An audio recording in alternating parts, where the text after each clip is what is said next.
Greetings and salutations. My name is Don Dillard. I'm a professor of philosophy, which means, amongst other things, that I am probably not qualified or sophisticated enough to make YouTube videos. But nevertheless, here is a very low production video which covers the questions, what is philosophy and why should you study it? Let's get started. To begin with, the word philosophy comes from the ancient Greek philosophia, which means the love of wisdom. And in Plato's Republic, Socrates advances the claim that the true philosophers are those who love the sight of truth. And that's in Republic 475e. Now, there's a lot to be unpacked there, but we can develop a general sense of what these things mean by imagining a person who is in love. Someone who is in love is smitten, or as Socrates says, enamored. Someone who is enamored is filled to the brim with love.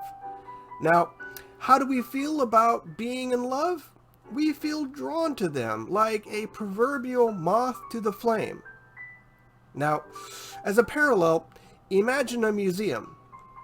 But instead of great works of art, there are great works of truth.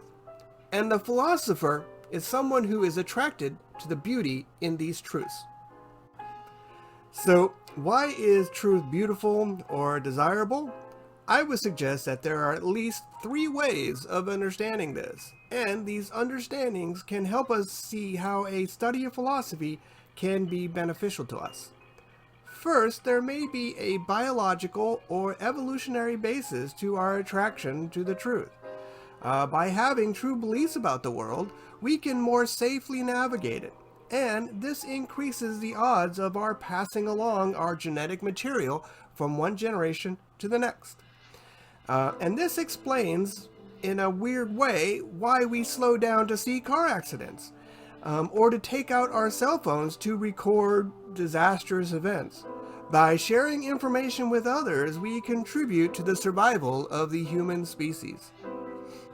Second, there may be some connection between our feelings about human happiness and the idea of a good life with our attraction to the truth. Whatever else human happiness and the good life actually is, there is something to the thought that a person who has false beliefs may end up frustrated, misled, manipulated, and a person who is ignorant about the world may be constantly afraid of what she doesn't know or uncertain about what she ought to do. Therefore, it stands to reason that a person who has mostly true beliefs is more confident and certain about the world, and since these things tend to promote human happiness, our desire for the truth may be explained by our desire to live a good life. Finally, third, our desire for human freedom may explain our attraction to the truth. 2,000 years ago, many ancient people, the Greeks included, inherited their beliefs from divine oracles. These oracles were supposed to be the mouthpieces of the gods. And since the gods don't lie, then we can obtain true beliefs about the world through the oracles. You don't know whether or not the oracles and high priests are telling you the truth, you just need to believe it. And, as in the classic Wizard of Oz, we are told to pay no attention to the man behind the curtain. Now, these early philosophers were not comfortable with this arrangement.